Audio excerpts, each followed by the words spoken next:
ಹಣ್ಣು ಹೊನ್ನು. ತೋಟಗಾರಿಕೆ ಬೆಳೆಗಳಲ್ಲಿ ಸಮಗ್ರ ಬೇಸಾಯ ಕ್ರಮಗಳು ಮತ್ತು ಸುಸ್ಥಿರ ಕೃಷಿಯನ್ನು ಕುರಿತ ಬಾನುಲಿ ಸರಣಿ. ಹೂವು ಹಣ್ಣು ತೂಗುವಾಗ ಭೂಮಿ ತಾಯಿಗೆ ಹಬ್ಬದ ಹಾಡು, ಹಬ್ಬದ ಹಾಡು. ಕೇಳಿ ಹಣ್ಣು ಹೊನ್ನು.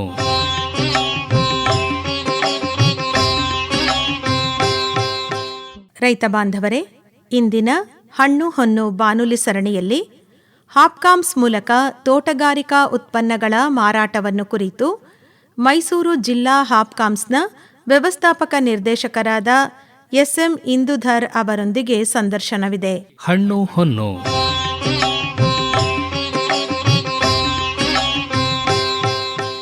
ಇಂದುಧರ್ ಅವರೇ, ನಮಸ್ಕಾರ. ನಮಸ್ಕಾರ ಸರ್. ತಾವು ಇವತ್ತು ತೋಟಗಾರಿಕಾ ಇಲಾಖೆ ವತಿಯಿಂದ ಪ್ರತಿಯೊಂದು ಜಿಲ್ಲೆಯಲ್ಲೂ ಕೆಲಸ ಮಾಡ್ತಾ ಇರುವಂತಹ ಹಾಪ್ಕಾಮ್ಸ್ ಕಾರ್ಯಚಟುವಟಿಕೆಗಳಿಗೆ ಸಂಬಂಧಪಟ್ಟಂತೆ ತಾವು ವಿವರವಾಗಿ ಮಾಹಿತಿಯನ್ನು ನೀಡಬೇಕು. ಮೊದಲನೇದಾಗಿ ಇದರ ರಚನೆ ಹೇಗಾಯಿತು, ಇದರ ಉದ್ದೇಶ ಏನು, ಯಾತಕ್ಕೋಸ್ಕರ ಹಾಪ್ಕಾಮ್ಸನ್ನು ಇಲಾಖೆ ಆರಂಭ ಮಾಡ್ತು, ಅದರ ಹಿನ್ನೆಲೆ ಬಗ್ಗೆ ಒಂಚೂರು ಮಾತಾಡಿ. ಹಾಪ್ಕಾಮ್ ಸಂಸ್ಥೆ ಒಂದು ತೋಟಗಾರಿಕೆ ಇಲಾಖೆಯ ಒಂದು ಅಂಗಸಂಸ್ಥೆ. ತೋಟಗಾರಿಕೆ ಇಲಾಖೆಯ ಮೂಲ ಉದ್ದೇಶ ಅಂತ ಹೇಳಿದರೆ ರೈತರಿಗೆ ತಾಂತ್ರಿಕ ಮಾಹಿತಿಯನ್ನು ಒದಗಿಸುವಂಥದ್ದು. ಅದು ತೋಟಗಾರಿಕೆ ಇಲಾಖೆಯನ್ನು ಕೆಲಸ ಮಾಡ್ತಾ ಇರ್ತದೆ. ಹಾಗಾಗಿ ಅದೇ ರೀತಿ ತೋಟಗಾರಿಕೆಯ ಜೊತೆಗೆ ಇನ್ನೂ 3 ವಿಭಾಗಗಳು, ಒಟ್ಟು 4 ವಿಭಾಗಗಳ ರಚನೆಯನ್ನು ಮಾಡಿದರು. ಹಿಂದೆ ತೋಟಗಾರಿಕೆ ಇಲಾಖೆಯ ಸಂಸ್ಥಾಪಕರಾದಂಥ MH ಮರಿಗೌಡರು 4 ಲಿಂಬುಗಳನ್ನು ಪ್ರಾರಂಭ ಮಾಡಿದರು. ಅದು ಮೊದಲನೇದಾಗಿ ತೋಟಗಾರಿಕೆ ಇಲಾಖೆ. ತೋಟಗಾರಿಕೆ ಇಲಾಖೆ ಅಂದರೆ ಅದು ರೈತರಿಗೆ ತಾಂತ್ರಿಕತೆ ಮತ್ತು ವೈಜ್ಞಾನಿಕ ವಿಚಾರಗಳನ್ನು ತಿಳಿಸುವಂಥದ್ದು. ಎರಡನೇದಂಥದ್ದು ಮೈಸೂರು ಸೊಸೈಟಿ. ಇದು ತೋಟಗಾರಿಕೆ ಬೆಳೆಗಳಿಗೆ ಬೇಕಾದಂಥ ಒಳಸುರಿಗಳನ್ನು ರೈತರಿಗೆ ಒದಗಿಸ್ಲಿಕ್ಕಂತ ಮಾಡಿದಂಥ ಕೆಲಸ.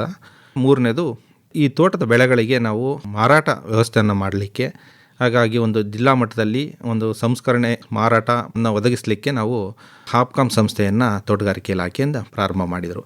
ಹಾಪ್ಕಾಮ್ ಸಂಸ್ಥೆಯ ಮೂಲ ಉದ್ದೇಶ ಅಂದರೆ ನೇರವಾಗಿ ರೈತರಿಂದ ಉತ್ಪನ್ನಗಳನ್ನು ಖರೀದಿ ಮಾಡಿ ಗ್ರಾಹಕರಿಗೆ ನ್ಯಾಯಯುತ ಬೆಲೆಯಲ್ಲಿ ಒದಗಿಸುವಂಥ ಕಾರ್ಯಕ್ರಮ. ಇದೇ ರೀತಿಯಾಗಿ ಮೊದಲು ಇದು ತೋಟಗಾರಿಕೆ ಇಲಾಖೆ ಪ್ರಾರಂಭ ಅಂದರೆ 1965 ಇಸ್ವಿಯಲ್ಲಿ ಪ್ರಾರಂಭವಾಗಿ ಲಾಲ್ಬಾಗ್ ಬೆಂಗಳೂರಿನಲ್ಲಿ ರಾಜ್ಯಾದ್ಯಂತ ಕಾರ್ಯನಿರ್ವಹಿಸ್ತಿತ್ತು. ಇತ್ತೀಚಿನ ದಿನಗಳಲ್ಲಿ ಎಲ್ಲ ಜಿಲ್ಲಾ ಮಟ್ಟದಲ್ಲೂ ಸಹ ಹಾಪ್ಕಾಮ್ ಸಂಸ್ಥೆಗಳು ಪ್ರಾರಂಭವಾಗಿ ಸ್ವತಂತ್ರವಾಗಿ ಕಾರ್ಯವನ್ನು ನಿರ್ವಹಿಸ್ತಾ ಇದ್ದಾವೆ ಸರ್. ಇದು ಒಂದು ಸಹಕಾರಿ ಸಂಸ್ಥೆ ಅಲ್ವೇ? ಹೌದು ಸರ್, ಇದು ಒಂದು ಸಹಕಾರಿ ಸಂಸ್ಥೆ. ಸಹಕಾರ ಸಂಘಗಳ ಹೌದು, ಸಹಕಾರ ಸಂಘಗಳ ಕಾಯ್ದೆ 1960ರಲ್ಲಿ ಇದು ನೋಂದಣಿಯಾಗಿರುತ್ತೆ.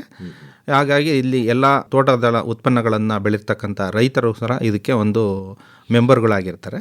ಇವರು ಮೆಂಬರ್ಗಳಾಗಿ ಇವರು ಒಂದು ಸಹಕಾರಿ ಸಂಘ ನಿಯಮಗಳಡಿ ಒಂದು ಈ ಸಂಸ್ಥೆ ಕಾರ್ಯನಿರ್ವಹಿಸ್ತಾ ಇದೆ ಸರ್. ಇದರ ರಚನೆ ಹೇಗೆ ಅಂದರೆ ರಾಜ್ಯ ಮಟ್ಟದಲ್ಲೂ ಒಂದು ಹಾಪ್ಕಾಮ್ಸ್ ಇದೆ, ಅದಕ್ಕೆ ಜಿಲ್ಲಾ ಮಟ್ಟದಲ್ಲಿರೋ ಎಲ್ಲ ಹಾಪ್ಕಾಮ್ಸ್ಗಳು ಸದಸ್ಯರು ಅಂತನಾ, ಹೇಗೆ ಇದು? ಹೌದು ಸರ್, 2 ಟೈರ್ ಬಾಡಿನ? ಓಕೆ, ಇದು 2 ಟೈರ್ ಬಾಡಿ. ಇದು ಅಂದರೆ ಎಲ್ಲ ಜಿಲ್ಲಾ ಮಟ್ಟದಲ್ಲೂ ಸಹ ಒಂದೊಂದು ಜಿಲ್ಲಾ ಸಹಕಾರಿ ಸಂಸ್ಥೆ ಅಂತ ಹೇಳಿದ್ರೆ ಜಿಲ್ಲಾ ಮಟ್ಟದ ತೋಟಗಾರಿಕಾ ಬೆಳೆಗಳ ಉತ್ಪನ್ನಗಳ ಸಂಘ ಅಂತ ಆ ಜಿಲ್ಲೆಗಳ ವ್ಯಾಪ್ತಿಯಲ್ಲಿ ರೈತರುಗಳನ್ನು ನೋಂದಾವಣೆ ಮಾಡಿಕೊಂಡು ಆ ರೈತರುಗಳಿಂದ ಚುನಾವಣೆ ಮುಖಾಂತರ ಒಂದು ನಿರ್ದೇಶಕರನ್ನ ಆಯ್ಕೆ ಮಾಡಿಕೊಂಡು ಒಂದು ಸೊಸೈಟಿಯನ್ನು ರಚನೆ ಮಾಡಿಕೊಂಡು ಜಿಲ್ಲಾ ಮಟ್ಟದಲ್ಲಿ ಕಾರ್ಯನಿರ್ವಹಿಸ್ತಿರ್ತಾರೆ. ಈ ಎಲ್ಲ ಸಂಸ್ಥೆಗಳಿಗುವಂಥ ಮಾಹಿತಿಯನ್ನು ಬೆಂಬಲವಾಗಿ ನಿಂತ್ಕೊಳ್ಳಲಿಕ್ಕೆ ರಾಜ್ಯ ಮಟ್ಟದಲ್ಲಿ ಕರ್ನಾಟಕ ಹಾರ್ಟಿಕಲ್ಚರ್ ಫೆಡರೇಷನ್ ಅಂತ ಒಂದು ಒಕ್ಕೂಟ ರಚನೆಯಾಗಿ ಅದು ಇದರನ್ನು ನಿಯಂತ್ರಣಕ್ಕೆ ಒಳಪಟ್ಟಿರುತ್ತದೆ ಸರ್. ಅದು ಕರ್ನಾಟಕ ರಾಜ್ಯ ತೋಟಗಾರಿಕಾ ಸಂಸ್ಥೆ KHF ಕರ್ನಾಟಕ ಹಾರ್ಟಿಕಲ್ಚರ್ ಫೆಡರೇಷನ್ ಇದೆಯಲ್ಲ, ಅದು ಈ ಜಿಲ್ಲಾ ಹಾಪ್ಕಾಮ್ಸ್ಗಳಿಗೆ ತಾಂತ್ರಿಕವಾದ ಬೆಂಬಲವನ್ನು ನೀಡತಕ್ಕಂಥ ಕೆಲಸವನ್ನು ಮಾಡ್ತಾ ಇದೆ ಸರ್. ರಾಜ್ಯ ಮಟ್ಟದಲ್ಲಿ ಇರುವಂತಹ ಸಂಸ್ಥೆ ಲಾಲ್ಬಾಗಲ್ಲಿ ಕೆಲಸ ಮಾಡುತ್ತೆ. ಹೌದು ಸರ್, KHF ಅಂತ. ಹೌದು ಸರ್.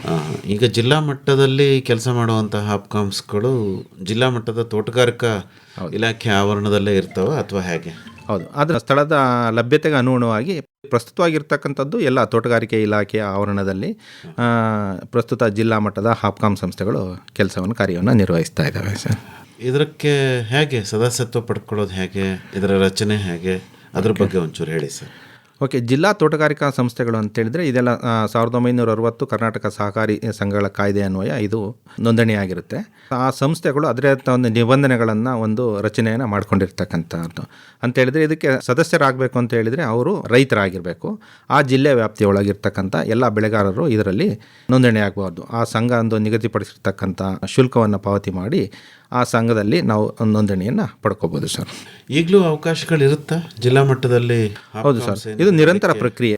ಯಾರು ತೋಟದ ಬೆಳೆಗಳನ್ನು ಮಾರಾಟ ಮಾಡಲಿಕ್ಕೆ ಅಥವಾ ಅದರಲ್ಲಿ ಭಾಗವಹಿಸಿ ಸಕ್ರಿಯವಾಗಿ ಅದರಲ್ಲಿ ಚಟುವಟಿಕೆಗಳಲ್ಲಿ ಪಾಲ್ಗೊಳ್ಬೇಕು ಅಂತ ಇದ್ದಂಥವ್ರು ಈಗಲೂ ಅದು ನಿರಂತರವಾದ ಪ್ರಕ್ರಿಯೆ, ಯಾವಾಗಲೂ ಅದು ಓಪನ್ ಇರುತ್ತೆ.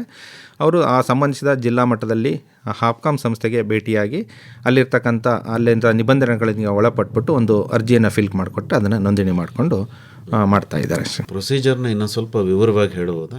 ಆಯಾಯ ಜಿಲ್ಲಾ ಮಟ್ಟದ ಹಾಪ್ಕಾಮ್ಸ್ಗೆ ಆಯಾಯ ಜಿಲ್ಲೆಯ ರೈತರೇ ನೋಂದಾಯಿಸ್ಕೋಬೇಕಾ ಅಥವಾ ಅಕ್ಕಪಕ್ಕದ ಜಿಲ್ಲೆಗೂ ನೋಂದಾಯಿಸಿದ್ರೆ ಆಗತ್ತಾ, ಅಥವಾ ಒಂದು ಜಿಲ್ಲೆನಲ್ಲಿ ಅವರು ಸದಸ್ಯತ್ವ ಪಡ್ಕೊಂಡ್ರೆ ರಾಜ್ಯದ ಎಲ್ಲ ಹಾಪ್ಕಾಮ್ಸಲ್ಲೂ ಅವರು ಮಾರಾಟ ಮಾಡ್ಬೋದಾ, ಹೇಗೆ?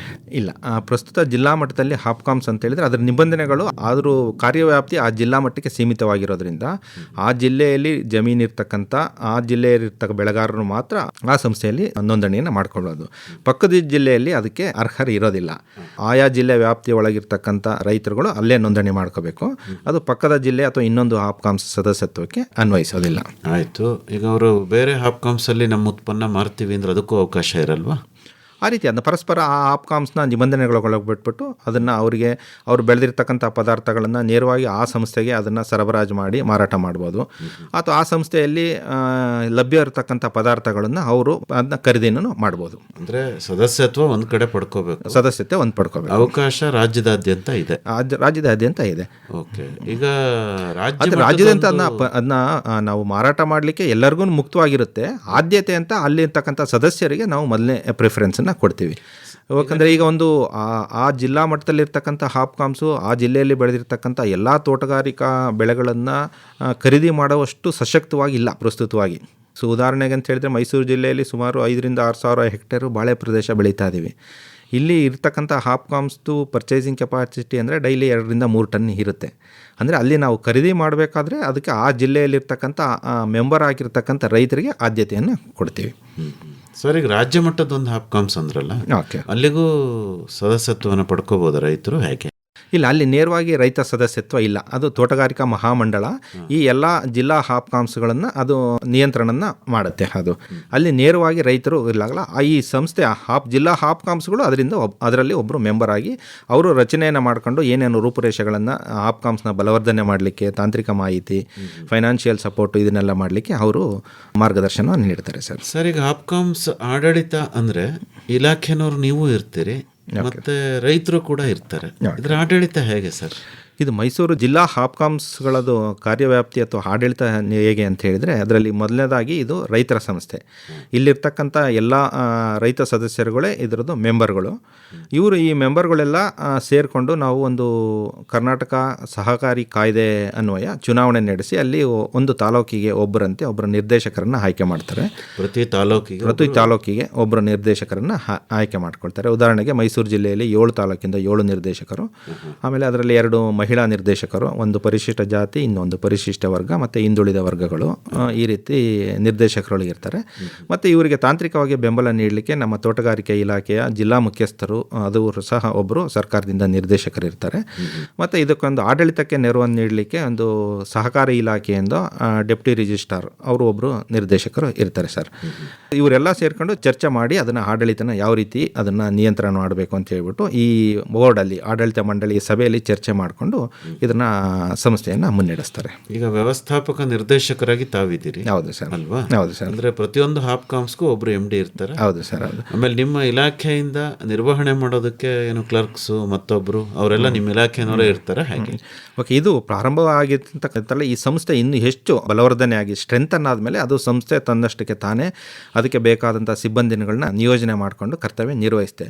ಪ್ರಸ್ತುತವಾಗಿ ಇರ್ತಕ್ಕಂಥ ಈ ಸಂಸ್ಥೆಗಳು ಅಷ್ಟೊಂದು ಸ್ಟ್ರೆಂಥನ್ ಇಲ್ಲದೆ ಇರ್ತಕ್ಕಂಥ ಈ ತಾಂತ್ರಿಕವಾಗಿ ನಾವು ತೋಟಗಾರಿಕೆ ಇಲಾಖೆಯಿಂದ ಒಬ್ಬ ಅಧಿಕಾರಿನ ಅದನ್ನು ನಿರ್ವಹಣೆ ಮಾಡಲಿಕ್ಕೆ ವ್ಯವಸ್ಥಾಪಕ ನಿರ್ದೇಶಕರು ಅಂತ ಹೇಳ್ಬಿಟ್ಟು ತೋಟಗಾರಿಕೆ ಇಲಾಖೆಯ ಕೆಲಸದ ಜೊತೆ ಹೆಚ್ಚುವರಿಯಾಗಿ ಹಾಪ್ಕಾಮ್ ಸಂಸ್ಥೆಯಲ್ಲಿ ಅದನ್ನು ನಿರ್ವಹಣೆ ಮಾಡ್ತಾ ಇರ್ತೀವಿ ಸರ್. ಅಂದರೆ ಒಬ್ಬರು ವ್ಯವಸ್ಥಾಪಕ ನಿರ್ದೇಶಕರು ಇದ್ದೀರಿ. ಹೌದು ಸರ್. ಅದಕ್ಕೆ ರೈತರ ಕಡೆಯಿಂದ ಒಬ್ಬರು ಅಧ್ಯಕ್ಷರು ಇರ್ತಾರೆಯೇ? ಹೌದು. ಈ ನಿರ್ದೇಶಕರು ಎಲ್ಲ ಸೇರಿಕೊಂಡು ಒಬ್ಬರು ಅಧ್ಯಕ್ಷರು ಅಂತ ನೇಮಕ ಮಾಡ್ಕೊಂಡಿರ್ತಾರೆ. ಈ ಅಧ್ಯಕ್ಷರು ಮತ್ತು ವ್ಯವಸ್ಥಾಪಕ ನಿರ್ದೇಶಕರು ಒಟ್ಟುಗೂಡಿ ಆಡಳಿತ ಮಂಡಳಿಯ ಸೂಚನೆ ಮೇರೆಗೆ ಈ ಸಂಸ್ಥೆಯನ್ನು ಮುನ್ನಡೆಸ್ತಾರೆ ಸರ್. ಬೇರೆ ಇನ್ಯಾರು ಇರ್ತಾರೆ ನಿರ್ವಹಣೆ ಮಾಡೋದಕ್ಕೆ? ಈ ಸಂಸ್ಥೆಯನ್ನು ನಿರ್ವಹಣೆ ಮಾಡಲಿಕ್ಕೆ ಆ ಸಂಸ್ಥೆ ಅದಕ್ಕೆ ಸಿಬ್ಬಂದಿಗಳನ್ನ ನೇಮಕ ಮಾಡ್ಕೊಂತೆ. ಮಾರಾಟಗಾರರು, ಖರೀದಿ, ಪ್ರೊಕ್ಯೂರ್ಮೆಂಟ್ ವಿಂಗು, ಮತ್ತು ಅದಕ್ಕೆ ತಾಂತ್ರಿಕವಾಗಿ ಬೇಕಾದಂಥ ಇಂಥದ್ದು ಲೆಕ್ಕ ವಿಭಾಗದಲ್ಲಿ ಲೆಕ್ಕಿಗರು, ಈ ರೀತಿಯಾಗಿ ಸಿಬ್ಬಂದಿಗಳನ್ನ ಸಂಸ್ಥೆಯಲ್ಲಿ ನೇಮಕ ಮಾಡಿಕೊಂಡು ಆಡಳಿತವನ್ನು ನಡೆಸ್ತಾರೆ. ಅಂದರೆ ಇವರು ಯಾರು ಸರ್ಕಾರಿ ನೌಕರರಲ್ಲ, ಹಾಪ್ಕಾಮ್ಸ್ ಇಂದ ನಿಯೋಜಿತಗೊಂಡವರು, ಹಾಪ್ಕಾಮ್ಸ್ ಆಯ್ಕೆ ಮಾಡ್ಕೊಂಡಿರುವಂತ. ಹೌದು, ಹಾಪ್ಕಾಮ್ಸ್ ಸಿಬ್ಬಂದಿ ಹಾಪ್ಕಾಮ್ಸ್ ಮೊದಲಾಗಿ ನೇಮಕಾತಿ ಮಾಡಿಕೊಂಡು ಹಾಪ್ಕಾಮ್ಸ್ನೇ ನಡೆಸ್ತಾ ಇರೋಂಥದ್ದು. ಇದಕ್ಕೆ ತೋಟಗಾರಿಕೆ ಇಲಾಖೆಯಿಂದ ಒಬ್ಬ ವ್ಯವಸ್ಥಾಪಕ ನಿರ್ದೇಶಕರು ಹೆಚ್ಚುವರಿಯಾಗಿ ಅಲ್ಲಿ ಕರ್ತವ್ಯ ನಿರ್ವಹಿಸ್ತಾ ಇದ್ದಾರೆ ಸರ್. ಸರ್, ಈಗ ಇದಕ್ಕೆ ಹಣಕಾಸಿನ ಒಂದು ನೆರವು ಹೇಗೆ ಈ ಸಂಸ್ಥೆಗೆ? ಈ ಸಂಸ್ಥೆಯ ಉದ್ದೇಶ ಅಂತ ಹೇಳಿದರೆ, ನಾವು ರೈತರಿಂದ ನೇರವಾಗಿ ರೈತರ ಉತ್ಪನ್ನಗಳನ್ನು ಖರೀದಿ ಮಾಡಿ ಮಾರಾಟ ಮಾಡುವಂಥದ್ದು. ನಾವು ಖರೀದಿ ಮಾಡಿ ಮಾರಾಟ ಮಾಡುವಂಥ ಈ ಮಧ್ಯದಲ್ಲಿ ಒಂದಿಷ್ಟು ನಾವು ಆಡಳಿತಾತ್ಮಕ ವೆಚ್ಚಗಳನ್ನು ಬೇಕಾಗುವಷ್ಟು ಲಾಭಾಂಶವನ್ನು ಮಾತ್ರ ನಾವು ಇಟ್ಕೊಂಡು ವ್ಯಾಪಾರ ನಡೆಸಿ ಈ ಬಂದಿರತಕ್ಕಂಥ ಲಾಭಾಂಶದಲ್ಲಿ ನಾವು ಸಂಸ್ಥೆಯನ್ನು ನಿರ್ವಹಣೆ ಮಾಡ್ತಾ ಇದ್ದು, ತೋಟಗಾರಿಕೆ ಇಲಾಖೆ ಅಥವಾ ಸರ್ಕಾರದಿಂದ ಇದಕ್ಕೆ ಅವಶ್ಯಕತೆ ಮೇರೆಗೆ ಅನುದಾನವನ್ನು ಕೊಡ್ತಾ ಬರ್ತಾರೆ ಸರ್. ಅಲ್ಲ, ಅನುದಾನ ಅಂದರೆ ಹೇಗೆ? ಅದು ಗ್ರ್ಯಾಂಟ್ ಅಂತ ಬರುತ್ತಾ ಅಥವಾ? ಓಕೆ, ಅದಕ್ಕೆ ಮೂಲಭೂತ ಸೌಕರ್ಯಗಳನ್ನ, ಬಿಲ್ಡಿಂಗು ಅಥವಾ ಗೋಡನ್ನು ಇದು ಮಾಡಲಿಕ್ಕೆ, ರಿನೋವೇಷನ್ ಮಾಡಲಿಕ್ಕೆ ಅವಶ್ಯಕತೆ ಎಲ್ಲಿ ಇರುತ್ತೋ ಅದಕ್ಕೆ ಸರ್ಕಾರಕ್ಕೆ ಪ್ರಸ್ತಾವನೆಯನ್ನು ಸಲ್ಲಿಸಿ ಅವರು ಅವಶ್ಯಕತೆ ಮೇರೆಗೆ ಸಂಸ್ಥೆಗಳಿಗೆ ಅನುದಾನವನ್ನು ಕೊಡ್ತಾರೆ. ಇದರದ್ದು ದಿನನಿತ್ಯ ವೆಚ್ಚಗಳು ಅಂಥದ್ದು, ನೌಕರರ ವೇತನ, ದಿನನಿತ್ಯ ವೆಚ್ಚಗಳು, ಇದನ್ನೆಲ್ಲ ಹಾಪ್ಕಾಮ್ ಸಂಸ್ಥೆಯೇ ಅದು ತನ್ನ ಲಾಭದಲ್ಲಿ ಬಳಕೆ ಮಾಡಿಕೊಂಡು ಸಂಸ್ಥೆಯನ್ನು ನಡೆಸ್ತಾ ಇದೆ ಸರ್. ಓಕೆ, ಅಂದರೆ ಆಡಳಿತಾತ್ಮಕವಾದ ವೆಚ್ಚವನ್ನು ಸರ್ಕಾರ ಭರಿಸೋದಿಲ್ಲ ಸರ್. ಇದು ನಿರ್ವಹಣೆ ವೆಚ್ಚ ಏನಿದೆ ಅದು ಹಾಪ್ಕಾಮ್ಸ್ ಭರಿಸಬೇಕು. ಹೌದು ಸರ್. ಈಗ ಅದಕ್ಕೆ ಬೇಕಾದಂತಹ ಮೂಲಭೂತ ಸೌಕರ್ಯ ಹೌದು ಸರ್, ಇಲಾಖೆ ಮೂಲಕ ಕೊಡ್ತೀರಾ ಹೇಗೆ?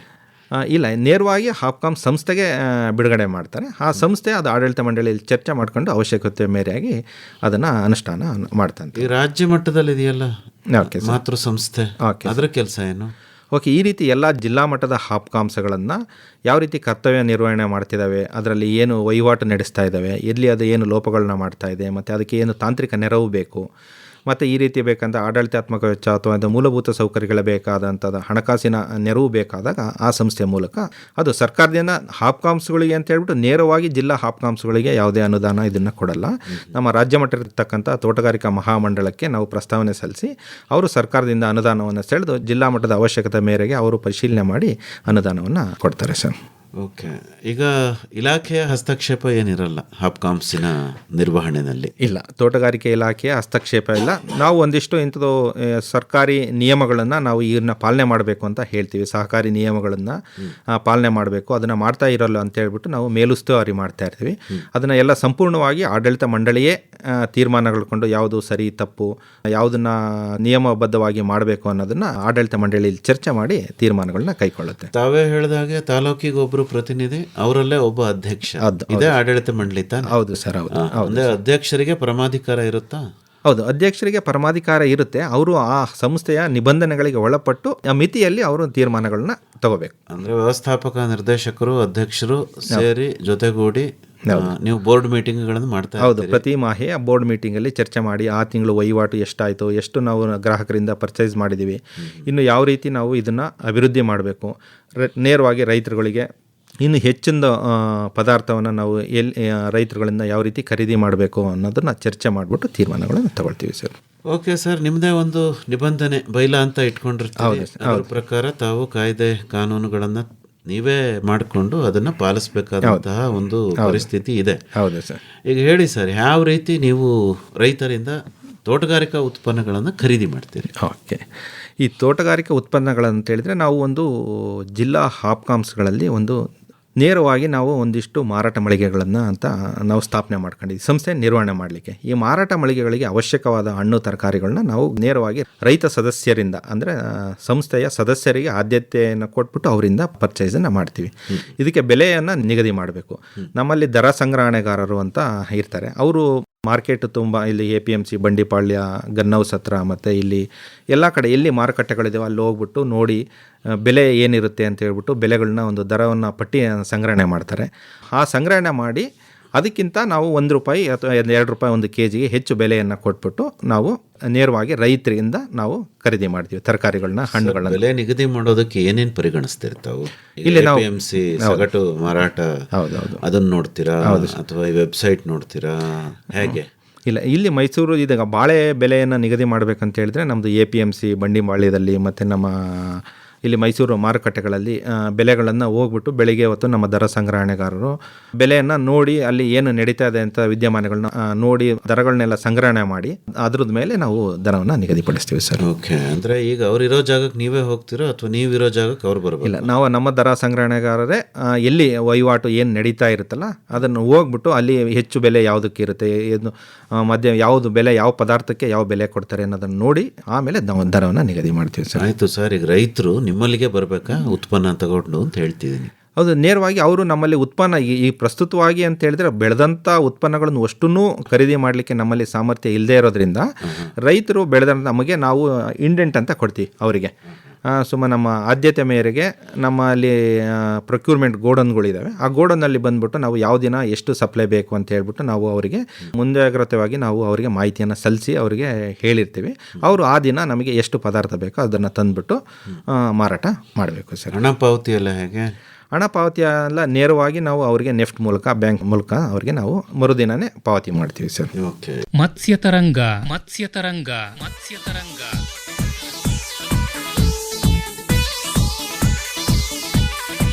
ಮೀನು ಸಾಕಾಣಿಕೆ ತಾಂತ್ರಿಕತೆಗಳನ್ನು ಕುರಿತ ಬಾನುಲಿ ಸರಣಿ ಪ್ರತಿ ಮಂಗಳವಾರ ಸಂಜೆ 6:50 ಕೃಷಿರಂಗ ಕಿಸಾನ್ವಾಣಿಯಲ್ಲಿ ಮತ್ಸ್ಯೋದ್ಯಮದಲ್ಲಿ ತೊಡಗುವ ಆಸಕ್ತರಿಗೆ, ಉತ್ಸಾಹಿ ಕೃಷಿಕರಿಗೆ ಮಾಹಿತಿ ಹಾಗೂ ಮಾರ್ಗದರ್ಶನ ನೀಡಲಿದೆ ಮತ್ಸ್ಯತರಂಗ. ಬಂಗಡಿ ಮೀನು ಬಳಕಿದಾಗ ನೇರ ಫೋನ್ ಇನ್ ಕಾರ್ಯಕ್ರಮಗಳು, ಅನುಭವಿ ರೈತರ ಕಿವಿಮಾತು, ಅಧಿಕಾರಿಗಳ ಹಿತನುಡಿ, ತಜ್ಞರ ವಿಷಯ ಮಂಡನೆ ಹಾಗೂ ಸೂಕ್ತ ಪ್ರಾಯೋಗಿಕ ತರಬೇತಿಗಳ ಆಯೋಜನೆ ಸರಣಿಯ ವಿಶೇಷ. ನೀನೊಂದು ಮಿಂಚಿ ಓಡಾಡಿದೆ ಮನದ ಕಡಲಾಳಕ್ಕೆ, ಅರಸುತ್ತ ಈಜಿದೆ ತೀರವ. ಮೀನು ಕೃಷಿ ಮಾಡಬೇಕೆ? ಹಾಗಾದರೆ ತಪ್ಪದೇ ಆಲಿಸಿ ಪ್ರತಿ ಮಂಗಳವಾರ ಸಂಜೆ 6:50 ಕೃಷಿರಂಗ ಕಿಸಾನ್ವಾಣಿಯಲ್ಲಿ ಬಾನುಲಿ ಸರಣಿ ಮತ್ಸ್ಯತರಂಗ. ಮತ್ಸ್ಯತರಂಗ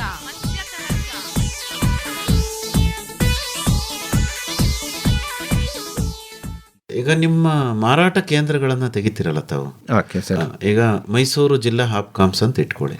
ಮಾರಾಟ ಕೇಂದ್ರಗಳು ಎಷ್ಟಿದಾವೆ ಸರ್ ತಮ್ಮ? ನಾವು ಮೈಸೂರು ಜಿಲ್ಲಾ ಹಾಪ್ಕಾಮ್ಸಲ್ಲಿ ಆಸ್ ಆಫ್ ನಾವು 33 ಮಾರಾಟ ಕೇಂದ್ರಗಳು ಮೈಸೂರಲ್ಲಿ ಮಾತ್ರ ಇದೆ. ಮೈಸೂರು ನಗರ ವ್ಯಾಪ್ತಿಯಲ್ಲಿ ಮಾತ್ರ ಇರ್ತಕ್ಕಂಥದ್ದು.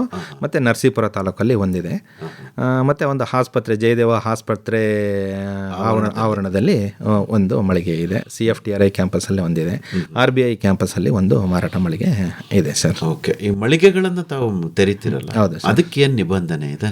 ಅಲ್ಲ, ಅದಕ್ಕೆ ನಿಬಂಧನೆಗಳು ಅಂತೇಳಿ ಈಗ ನಮಗೆ ಒಂದು ಸಾರ್ವಜನಿಕ ಜಾಗದ ಲಭ್ಯತೆ, ಅದಕ್ಕೆ ಮತ್ತು ನಮ್ಮ ಸಿಬ್ಬಂದಿಯ ಲಭ್ಯತೆ ಮೇರೆಗೆ ನಾವು ಅದನ್ನು ಪ್ರಾರಂಭ ಮಾಡ್ತೀವಿ. ಮೊದಲು ಸುಮಾರು 55 ಮಳಿಗೆಗಳಿತ್ತು. ಈಗ ನಮ್ಮಲ್ಲಿ ಇರ್ತಕ್ಕಂಥ ಸಿಬ್ಬಂದಿಗಳು ಎಲ್ಲ ನಿವೃತ್ತರಾಗಿ ಮತ್ತು ಒಂದು ಸ್ವಲ್ಪ ನಷ್ಟಗಳನ್ನು ಅನುಭವಿಸೋದ್ರಿಂದ ಒಂದು ಸ್ವಲ್ಪ ಕೆಲವೊಂದು ಮಳಿಗೆಗಳನ್ನು ನಾವು ಮುಚ್ಚಿದ್ದೀವಿ. ಆಸ್ ಆಫ್ ನಾವು 33 ಮಳಿಗೆಗಳು ಪ್ರಾರಂಭ ವಹಿಸ್ತಿದ್ದಾವೆ. ಅದಕ್ಕೆಲ್ಲ ಅಂದರೆ ನಮ್ಮ ಸಿಬ್ಬಂದಿ ಲಭ್ಯತೆ ಮತ್ತು ಸ್ಥಳದ ಲಭ್ಯತೆ ಮೇಲೆ ನಾವು ನಿರ್ಧಾರವನ್ನು ಮಾಡಿ ಪ್ರಾರಂಭ ಮಾಡ್ತೀವಿ. ತಾಲೂಕು ಕೇಂದ್ರಗಳಲ್ಲಿ ಏನು ಮಾರಾಟ ಕೇಂದ್ರಗಳನ್ನು ತೆಗಿಬಹುದು, ಬೇರೆ ಬೇರೆ ಕಡೆಗೂ ಅದನ್ನು ವಿಸ್ತರಿಸಿದ್ರೆ ಒಳ್ಳೇದಾಗತ್ತೆ ಅಂತ ತಮ್ಗೆ ಅನ್ಸೋದಿಲ್ವೇ? ಹೌದು ಸರ್, ಇದು 100% ಈ ರೀತಿ ನಾವು ವಿಸ್ತರಣೆ ಮಾಡಲಿಕ್ಕೆ ತುಂಬ ಈ ತೋಟದ ಬೆಳೆಗಳನ್ನ ಮಾರಾಟ ಮಾಡಲಿಕ್ಕೆ, ಈ ಮಳಿಗೆಗಳನ್ನು ತೆರೆದು ಮಾಡಲಿಕ್ಕೆ ತುಂಬ ಅವಕಾಶಗಳಿದ್ದಾವೆ. ಅದಕ್ಕೆ ತುಂಬ ಅಗ್ರೆಸಿವ್ನೆಸ್ ಬೇಕು. ಅದಕ್ಕೆ ನಮ್ಮಲ್ಲಿ ಇರ್ತಕ್ಕಂಥ ಈಗ ಸಿಬ್ಬಂದಿಗಳನ್ನ ಇನ್ನೂ ಒಂದು ಸ್ವಲ್ಪ ನಾವು ಹೆಚ್ಚು ಸಿಬ್ಬಂದಿಗಳನ್ನ ನಿಯೋಜನೆ ಮಾಡ್ಕೋಬೇಕು. ಸಿಬ್ಬಂದಿಗಳನ್ನ ಪಡ್ಕೊಂಡು ಮತ್ತು ಸ್ಥಳದ ಲಭ್ಯತೆ ಮೇರೆಗೆ ಮಾಡಲಿಕ್ಕೆ ತುಂಬ ಅವಕಾಶ ಇದೆ. ಮಾಡಿದರೆ ಸಂಸ್ಥೆಗೆ ತುಂಬ ಅನುಕೂಲ ಆಗುತ್ತೆ ಸರ್. ಅದಕ್ಕೆ ಈ ನಿಟ್ಟಿನಲ್ಲಿ ಎಲ್ಲ ಪ್ರಯತ್ನ ಮಾಡ್ತಾ ಇದ್ದೀವಿ, ಕ್ರಮ ಕೈಗೊಳ್ತಾ ಇದ್ದೀವಿ ಸರ್. ಸರ್, ಈಗ ನಿಮ್ಮ ಮಾರಾಟ ಮಳಿಗೆನಲ್ಲಿ ಇಲ್ಲಿ ಬೆಳೆದಲೇ ಇರುವಂತಹ ಉತ್ಪನ್ನಗಳು ಎಷ್ಟೋ ಮಾರಾಟ ಆಯ್ತವೆ. ಹೌದು ಸರ್. ಉದಾಹರಣೆಗೆ ಸೇಬು ಸರ್ ಅಲ್ವೇ? ಹೌದು ಸರ್. ಈಗ ಅದನ್ನ ಬೇರೆ ಕಡೆಯಿಂದ ತರಿಸೋ ವ್ಯವಸ್ಥೆ ಅಂದ್ರೆ ನೀವೇ ಮಾಡ್ತಿರೋ ಅಥವಾ ನಿಮ್ಮ ಮಾತೃ ಸಂಸ್ಥೆ ರಾಜ್ಯ ಮಟ್ಟದಲ್ಲಿ ಮಾಡುತ್ತೋ, ಹೇಗೆ ಅದು? ಓಕೆ, ಇಲ್ಲ, ಜಿಲ್ಲಾ ಮಟ್ಟದಲ್ಲಿ ಸಂಸ್ಥೆಗಳು ಎಲ್ಲ ಸಂಪೂರ್ಣ ವ್ಯವಹಾರ ಆ ಜಿಲ್ಲಾ ಮಟ್ಟದಲ್ಲೇ ಇರುತ್ತೆ. ಇದನ್ನು ಯಾರನ್ನೂ ಅಲ್ಲೇ ಆಡಳಿತ ಮಂಡಳಿಯೇ ಇಲ್ಲಿ ನೇರವಾಗಿ ಲಭ್ಯ ಇರತಕ್ಕಂಥ ಬೆಳೆಗಳನ್ನ ರೈತರಿಂದ ಪರ್ಚೇಸ್ ಮಾಡ್ತೀವಿ. ಇಲ್ಲಿ ಬೆಳೆದೇ ಇರತಕ್ಕಂಥ ಪದಾರ್ಥಗಳು ಈ ರೀತಿ ತಾವು ಹೇಳಿದ್ರಲ್ಲ, ಮೈಸೂರು ಜಿಲ್ಲೆಯಲ್ಲಿ ಸೇಬು ಬೆಳೆಯಲ್ಲ, ಈ ರೀತಿ ಹಣ್ಣುಗಳು, ಈರುಳ್ಳಿ ಎಲ್ಲ ಬೆಳೆಯಲ್ಲ. ಈರುಳ್ಳಿನ ಎಲ್ಲಿ ನಾವು ಅಂದರೆ ಈ ಥರದ ಬೆಳೆಗಳನ್ನೆಲ್ಲ ನಾವು ಮಾರ್ಕೆಟಿಂದ ತಗೊಂಡ್ಬಿಟ್ಟು ಮಾರಾಟ ಮಾಡ್ತೀವಿ ಸರ್. ನೀವು APMCಗೆ ಹೋಗ್ತೀರಿ? ಹೌದು ಸರ್. ಹೌದು ಸರ್. ಹೌದು ಸರ್. ರೈತರಿಂದ ನೇರವಾಗಿ ಬೇರೆ ನಿಮ್ಮ ರಾಜ್ಯ ಮಟ್ಟದಲ್ಲಿ ಕೆಲಸ ಮಾಡುವಂತಹ ತೋಟಗಾರಿಕಾ ಉತ್ಪನ್ನಗಳನ್ನು ಮಾರಾಟ ಮಾಡೋ ಸಂಸ್ಥೆಯ ಜೊತೆ ಸಂಪರ್ಕವನ್ನು ಹೊಂದಿ ಅಲ್ಲಿಂದ ತರಿಸ್ಕೊಳ್ಳೋ ಪ್ರಯತ್ನ ಮಾಡ್ತಾ ಇಲ್ವಾ? ಓಕೆ, ಆ ರೀತಿ ಎಲ್ಲ ಪ್ರಯತ್ನ ಪಟ್ಟಿದ್ದಾರೆ ಹಿಂದೆ. ಬಟ್ ಎಲ್ಲ ಅಂತ ಹೇಳಿದ್ರೆ ಇಲ್ಲಿ ನಮ್ಮದು ಮಾರಾಟ ಕೇಂದ್ರಗಳು ತುಂಬ ಕಡಿಮೆ ಇರೋದ್ರಿಂದ ಅದು ನೇರವಾಗಿ ನಾವು ಇನ್ನೊಂದು ಜಿಲ್ಲೆಯಿಂದ ಹಾಪ್ಕಾಮ್ಸಿಂದ ಅಷ್ಟೊಂದು ತೊಗೊಂಡು ಬಂದ್ಬಿಟ್ಟು ಮಾರಾಟ ಮಾಡಲಿಕ್ಕೆ ಒಂದು ಸ್ವಲ್ಪ ತಾಂತ್ರಿಕ ತೊಡಕಿರೋದ್ರಿಂದ, ಅಂದರೆ ಇನ್ನೂ ಸಂಗ್ರಹಣಾ ಕೇಂದ್ರಗಳು ಅಷ್ಟೊಂದು ಇಲ್ಲ. ನಾವು ಒಟ್ಟಿಗೆ ಇಲ್ಲಿಗೆ ಬೇಕಾದಷ್ಟು ತೊಗೊಂಬಂದ್ಬಿಟ್ಟು ಸಂಗ್ರಹಣೆ ಮಾಡಲಿಕ್ಕೆ. ಮತ್ತು ಮೇಲಾಗಿ ಅಂತ ಹೇಳಿದ್ರೆ ಈ ತೋಟಗಾರಿಕಾ ಪದಾರ್ಥಗಳು ಎಲ್ಲ ಈ ಪೆರಿಷಬಲ್ ಪ್ರೊಡ್ಯೂಸ್ ಬೇಗ ಹಾಳಾಗ್ತದೆ. ಅದನ್ನು ತಂದುಬಿಟ್ಟು ನಾವು ಶೇಖರಣೆ ಮಾಡಿ ಇಟ್ಕೊಳಕ್ಕಾಗಲ್ಲ. ಶೇಖರಣೆ ಮಾಡಬೇಕಂದ್ರೆ ಕೋಲ್ಡ್ ಸ್ಟೋರೇಜ್ ಅವಶ್ಯಕತೆ ಇರುತ್ತೆ. ನಮ್ಮ ಸಂಸ್ಥೆಯಲ್ಲಿ ಇನ್ನೂ ಆ ಮಟ್ಟದಲ್ಲಿ ಇರ್ತಕ್ಕಂಥ ಶೇಖರಣಾ ಕೇಂದ್ರಗಳನ್ನು ಇನ್ನೂ ಸ್ಥಾಪನೆ ಇಲ್ಲದೆ ಇರೋದ್ರಿಂದ ನಾವು ಈಗ ಸ್ಥಳೀಯವಾಗಿ ಪದಾರ್ಥಗಳನ್ನ ಪರ್ಚೇಸ್ ಮಾಡಿ ಮಾರಾಟ ಮಾಡ್ತಾ ಇದ್ದೀವಿ ಸರ್. ಈಗ ದರ ರೈತನಿಗೂ ಅನುಕೂಲ ಆಗಬೇಕು, ಗ್ರಾಹಕನಿಗೂ ಕೂಡ ಅನುಕೂಲ ಆಗಬೇಕು. ಹೌದು ಅಲ್ವಾ? ಹೌದು. ತಾವು ರೈತರಿಗೆ ನಿಗದಿ ಮಾಡುವಂತಹ ದರದ ಬಗ್ಗೆ ಮಾತಾಡಿದ್ರಿ. ಓಕೆ, ನಿಮ್ಮ ದರ ಸಂಗ್ರಹಕಾರರು ಹೋಗ್ತಾರೆ, ಅಲ್ಲಿರೋ ದರಕ್ಕಿಂತ ₹1 ಜಾಸ್ತಿ ಕೊಡ್ತಾರೆ, ಹೌದು ಸರ್, ಖರೀದಿ ಮಾಡ್ತಾರೆ. ಹೌದು ಸರ್. ಈಗ ಅದನ್ನು ನೀವು ಗ್ರಾಹಕರಿಗೆ ಮಾರುವಾಗ ಆ ದರವನ್ನು ಹೇಗೆ ನಿಗದಿ ಮಾಡ್ತೀರಿ? ಗ್ರಾಹಕರಿಗೆ ಮಾರಾಟ ಮಾಡುವಾಗ ನಮ್ಮದು ಆಡಳಿತಾತ್ಮಕ ವೆಚ್ಚಗಳು ಎಷ್ಟಿರುತ್ತೆ, ಶೇಕಡ ಒಂದು 25-30% ನಮ್ಮದು ಆಡಳಿತಾತ್ಮಕ ವೆಚ್ಚ ಬರುತ್ತೆ. ಅದರಿಂದ ನಮ್ಮ ಮಾರ್ಜಿನ್ ಆಗಿ ಫಿಕ್ಸ್ ಮಾಡಿಕೊಂಡು ಅದನ್ನು ಗ್ರಾಹಕರಿಗೆ ನಾವು ಮಾರಾಟ ಮಾಡ್ತೀವಿ. ನಾವು ಇದನ್ನು ಕಂಪೇರ್ ಮಾಡ್ಕೊಂಡ್ರೆ ಮಾರಾಟಗಾರರು ಅಂತ ಹೇಳಿದರೆ ಅವರು ಬೆಳಗ್ಗೆ ಪ್ರಾರಂಭದಲ್ಲಿ ಒಂದು ದರ ಮಾರಾಟ ಮಾಡ್ತಾರೆ, ಮಧ್ಯಾಹ್ನ ಆದರೆ ಇನ್ನೊಂದು ದರ ಮಾರಾಟ ಮಾಡ್ತಾರೆ. ಅವಕ್ಕೆಲ್ಲ ಕಂಪೇರ್ ಮಾಡ್ಕೊಂಡ್ರೆ ನಮ್ಮ ಹಾಪ್ಕಾಮ್ಸಲ್ಲಿ ನಮ್ಮದು ಒಂದೇ ದರ, ಮತ್ತು ನಾವು ಮಾರುಕಟ್ಟೆ ಕಂಪೇರ್ ಮಾಡ್ಕೊಂಡ್ರೆ ತುಂಬಾ ಕಡಿಮೆ ಇರುತ್ತೆ. ನಮ್ಮದು ಹಾಪ್ಕಾಮ್ ಸಂಸ್ಥೆಯಲ್ಲೇ ಹೆಂಗೆ ನಾವು ಗ್ರಾಹಕರಿಗೆ ಅಂತ ಹೇಳಿದರೆ ನಿಖರವಾದ ತೂಕದಲ್ಲಿ ನಾವು ಪಾರದರ್ಶಕತೆ ಇರುತ್ತೆ, ಮತ್ತು ಗುಣಮಟ್ಟದ ಪದಾರ್ಥ ಇರುತ್ತೆ. ಈಗೆಲ್ಲ ಇರೋದ್ರಿಂದ ನಾವು ನಮ್ಮ ಹಾಪ್ಕಾಮ್ ಸಂಸ್ಥೆಯಲ್ಲಿ ತುಂಬ ಗ್ರಾಹಕರು ಬಂದ್ಬಿಟ್ಟು ಪ್ರಿಫರೆನ್ಸ್ ಮೇಲೆ ಇಲ್ಲಿ ತಗೊಳ್ತಾರೆ ಸರ್. ಅಲ್ಲ, ಖಂಡಿತವಾಗೂ ಸರ್. ಆದರೆ ನೀವು ರೈತರಿಗೆ ದರವನ್ನು ಜಾಸ್ತಿ ಕೊಟ್ಟು ಖರೀದಿ ಮಾಡುವಾಗ ಗ್ರಾಹಕರಿಗೆ ಒಂದು ವೇಳೆ ನೀವು ಮಾರಾಟ ಮಾಡೋದಕ್ಕಿಂತ ಕಡಿಮೆ ದರಕ್ಕೆ ಬೇರೆ ಕಡೆ ಸಿಗ್ತಾ ಇದೆ ಅಂದರೆ ಅಲ್ಲೇ ಹೋಗಿ ತಗೋತಾರಲ್ವ, ಹಾಪ್ಕಾಮ್ಸ್ ಯಾಕೆ ಬರ್ತಾರೆ ಅವರು? ಇಲ್ಲ, ಯೂಶ್ವಲಿ ಮಾರ್ಕೆಟಲ್ಲಿ ನಾವು ಗಮನಿಸಿದಾಗ ನಮ್ಮ ಹಾಪ್ಕಾಮ್ಸ್ ದರಕ್ಕಿಂತ ಮಾರಾಟ ದರ ಹೊರಗಡೆದಲ್ಲಿ ಹೆಚ್ಚಿರುತ್ತೆ. ಯಾಕೆಂದರೆ ಅವರು ಲಾಭಾಂಶವನ್ನು ಹೆಚ್ಚು ಇಟ್ಕೊಂಡು ದಿಗು ಮಾಡ್ತಾರೆ. ಅವರು ಶೇಕಡ 50-60% ನಿಗದಿ ಮಾಡಿಕೊಂಡು ಮಾರಿರ್ತಾರೆ. ನಮ್ಮದು ಆಡಳಿತಾತ್ಮಕ ವೆಚ್ಚಕ್ಕೆ ಸೀಮಿತವಾಗಿ ನಾವು ಲಾಭಾಂಶ ಇಟ್ಕೊಂಡು ಮಾರಾಟ ಮಾಡೋದ್ರಿಂದ ಸಹಜವಾಗಿ ಹಾಪ್ಕಾಮ್ಸ್ ಮಳಿಗೆಗಳಲ್ಲಿ ಬೆಲೆ ಕಡಿಮೆ ಇರುತ್ತೆ. ತಾವು ಆರಂಭದಲ್ಲೇ ಹೇಳಿದ್ರಿ, ನೀವು ಮಾರಾಟ ಮಾಡುವಂತಹ ಎಲ್ಲ ಪದಾರ್ಥಗಳು ಕೂಡ ಶೀಘ್ರವಾಗಿ ಹಾಳಾಗುವಂಥವು. ಹೌದು ಸರ್, ಅಲ್ವಾ? ಹೌದು ಸರ್. ಹಾಳಾಗುವ ಪ್ರಮಾಣನೂ ಸ್ವಲ್ಪ ತಾವು ನಿಗದಿ ಇಟ್ಕೊಂಡೆ ದರ ಫಿಕ್ಸ್ ಮಾಡ್ತೀರಾ? ಹೌದು ಸರ್, ಹೌದು ಹೌದು ಹೌದು. ಯಾಕೆಂದ್ರೆ ಬೇರೆಯವರಾದ್ರೆ ಕೊನೆಗೆ ತಾವೇ ಹೇಳಿದಾಗೆ ಕಡಿಮೆ ರೇಟಿಗೆ ಅತ್ಲ ಕೊಟ್ಬಿಟ್ಟು ಹೋಗ್ಬಿಡ್ತಾರೆ. ಹೌದು ಹೌದು. ಆದ್ರೆ ನಿಮ್ಮಲ್ಲಿ ಹಂಗೆ ಆಗಲ್ವೇ? ಹೌದು. ಈ ರೀತಿ ಎಲ್ಲ ಅದಕ್ಕೆ ಹಾಳಾಗೋ ಪರ್ಸೆಂಟೇಜು ಅದನ್ನು ಎಲ್ಲನೂ ಸಹ ನಾವು ಮಾರಾಟಗಾರರಿಗೆ ಒಂದು ನಿಗದಿ ಮಾಡಿ ಎಷ್ಟು ಶೇಕಡ ಪ್ರಮಾಣ ಅದರಲ್ಲಿ ಬಿಸಿಲಿಗೆ ಬಾಡು ಹೋಗೋವಂಥದ್ದು ಅಥವಾ ಎಷ್ಟು ತೂಕ ಕಡಿಮೆ ಆಗುವಂಥದ್ದು ಈ ರೀತಿನೆಲ್ಲ ಒಂದು ಪ್ರಮಾಣವನ್ನು ನಿಗದಿ ಮಾಡಿ ಕೊಟ್ಟಿರ್ತೀವಿ. ಇದೆಲ್ಲನೂ ಸಹ ನಮ್ಮ ಆಡಳಿತಾತ್ಮಕ ವೆಚ್ಚದಲ್ಲೇ ಸೇರಿಕೊಂಡಿರೋದ್ರಿಂದ ನಮ್ಮ ಗ್ರಾಹಕರಿಗೆ ಏನು ತೊಂದರೆ ಆಗೋದಿಲ್ಲ. ತಾವು ಆರಂಭದಲ್ಲೇ ಒಂದು ಮಾತು ಹೇಳಿದ್ರಿ, ಮೌಲ್ಯವರ್ಧನೆ ಅಂತ. ಹೌದು ಸರ್. ಹಾಪ್ಕಾಮ್ಸು ಕೇವಲ ಉತ್ಪನ್ನಗಳನ್ನು ಮಾರಾಟ ಮಾಡೋ ನಿಟ್ಟಿನತ್ತ ಮಾತ್ರ ಯೋಚನೆ ಮಾಡಲ್ಲ, ನಾವು ಒಂದಷ್ಟು ಮೌಲ್ಯವರ್ಧನೆ ಕೆಲಸನೂ ಮಾಡ್ತೀವಿ. ಹೌದು ಸರ್. ಏನು ಸರ್ ಅದು ಮೌಲ್ಯವರ್ಧನೆ ಅಂದರೆ? ಮೌಲ್ಯವರ್ಧನೆ ನಾವು ಹೆಚ್ಚಾಗಿ ಅಂದರೆ ತೋಟಗಾರಿಕಾ ಬೆಳೆಗಳನ್ನ ಮಾರುಕಟ್ಟೆ ಮಾಡೋದೇ ಒಂದು ಕ್ಲಿಷ್ಟಕರ. ಹಾಗಾಗಿ ಎಲ್ಲವೂ ಪೆರಿಷಬಲ್ ಪ್ರೊಡ್ಯೂಸು ಮತ್ತು ಸೀಸನಲ್ ಪ್ರೊಡ್ಯೂಸ್ ಅಂದರೆ ಋತುಮಾನ ಆಧಾರಿತ ಬೆಳೆಗಳು ಇರೋದ್ರಿಂದ ಕೆಲವೊಂದು ಟೈಮ್ ಈಗ ಮಾವಿನ ಹಣ್ಣು ನಮ್ಮದು ಈ ಸೀಸನಲ್ಲೇ ಅಷ್ಟೇ, ಈಗ ಏಪ್ರಿಲ್ ಮೇ ತಿಂಗಳಲ್ಲಿ ಹೆಚ್ಚಾಗಿರುತ್ತೆ, ಆವಾಗಲೇ ಬರೋದ್ರಿಂದ ಅಂಥ ಪದಾರ್ಥಗಳು ಹೆಚ್ಚು ಉತ್ಪತ್ತಿ ಆದಂಥ ಸಮಯದಲ್ಲಿ ಅಂಥದನ್ನು ನಾವು ಸಂಸ್ಕರಣೆ ಮಾಡಬೇಕು ಅಂತ ಹೇಳಿದರೆ ಅದನ್ನು ನಾವು ಜ್ಯೂಸ್ ಮಾಡೋವಂಥದ್ದು, ಉಪ್ಪಿನಕಾಯಿ ಮಾಡೋವಂಥದ್ದು, ಅಂದರೆ ಅದನ್ನು ಬೇರೆ ಬೇರೆ ಅದಕ್ಕೆ ಮೌಲ್ಯವರ್ಧನೆಯನ್ನು ಆ ಪದಾರ್ಥದಲ್ಲಿ ಏನು ತಾಂತ್ರಿಕವಾಗಿ ನಾವು ಮಾಡಬಹುದು ಅನ್ನೋದನ್ನು ವೈಜ್ಞಾನಿಕ ವಿವರಗಳನ್ನ ಸಂಬಂಧಿಸಿದ ತಾಂತ್ರಿಕ ಸಂಸ್ಥೆಗಳಿಂದ ಪಡ್ಕೊಂಡು ಆ ರೀತಿಯ ಮಾಡೋವಂಥ ಕೆಲಸ ಮಾಡ್ತಿದ್ದೀವಿ. ಆ್ಯಸ್ ಆಫ್ ನಾವು ಈ ಸಂಸ್ಕರಣೆಯಲ್ಲಿ ಇನ್ನೂ ಹೆಚ್ಚು ನಾವು ಅಭಿವೃದ್ಧಿ ಹೊಂದಬೇಕಿದೆ ಅಥವಾ ಇನ್ನೂ ಹೆಚ್ಚು ಕೆಲಸ ಮಾಡಬೇಕಾಗಿದೆ. ಇನ್ನೂ ನಾವು ಈಗ ಪ್ರಾರಂಭ ಅವಸ್ಥೆಯಲ್ಲಿ ಈಗ ನಾವು ಈ ಗ್ರೇಪ್ ಜ್ಯೂಸನ್ನು ಮಾರಾಟ ಮಾಡ್ತಾ ಇದ್ದೀವಿ. ಸ್ವಲ್ಪ ಹೇಳಿ ಸರ್, ಇದು ಬಹಳ ವಿಶೇಷ. ಮೈಸೂರು ಹಾಪ್ಕಾಮ್ಸ್ದು ಒಳ್ಳೆ ಜಾಗದಲ್ಲೇ ಇದ್ದೀರಿ, ಬಸ್ ಸ್ಟ್ಯಾಂಡ್ ಪಕ್ಕದಲ್ಲೇ. ಜನ ಕುಡಿದು ಇಡ್ತಾ ಇರ್ತಾರೆ.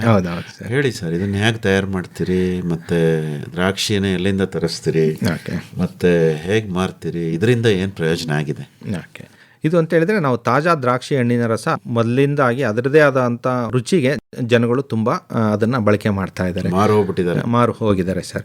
ಅದರಲ್ಲಿ ನಾವು ನೇರವಾಗಿ ಬೆಂಗಳೂರು ಬ್ಲೂ ಕಪ್ಪು ದ್ರಾಕ್ಷಿಯನ್ನು ನಾವು ಮಾರುಕಟ್ಟೆಯಿಂದ ಅಥವಾ ಏನು ನಮ್ಮಲ್ಲಿ ಚಿಕ್ಕಬಳ್ಳಾಪುರ ಬೆಂಗಳೂರಿಂದ ರೈತರು ಸಹ ಕೆಲವೊಂದು ಟೈಮು ಸರಬರಾಜು ಮಾಡ್ತಾರೆ. ಆ ಹಣ್ಣನ್ನು ತೊಗೊಂಡ್ಬಿಟ್ಟು ಆ ಹಣ್ಣನ್ನು ನೀಟಾಗಿ ಅದನ್ನು ಶುದ್ಧವಾದ ನೀರಲ್ಲಿ ಅದನ್ನೆಲ್ಲ ವಾಶ್ ಮಾಡಿ ಆಮೇಲೆ ಅದಕ್ಕೆ ನಾವು ಅದನ್ನು ಚೆನ್ನಾಗಿ ಬೇಯಿಸಿ ಅದನ್ನ ನಾವು ಫ್ರೂಟ್ ಕಾನ್ಸಂಟ್ರೇಟನ್ನು ಎಕ್ಸ್ಟ್ರಾಕ್ಟ್ ಮಾಡ್ತೀವಿ.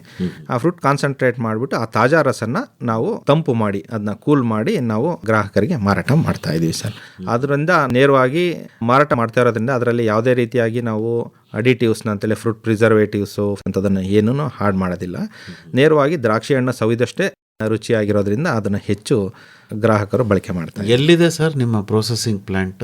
ನಮ್ಮ ಕರ್ಜನ್ ಪಾರ್ಕ್ ಆವರಣದಲ್ಲಿ ನಮ್ಮ ಕೇಂದ್ರ ಕಚೇರಿಯಲ್ಲಿ ಮಾಡ್ತಾ ಇದ್ದೀವಿ ಸರ್. ಓಕೆ. ಅಂದರೆ ಪ್ರತಿ ದಿವಸ ಎಷ್ಟಿದೆ ತಮ್ಮ ಉತ್ಪಾದನಾ ಸಾಮರ್ಥ್ಯ?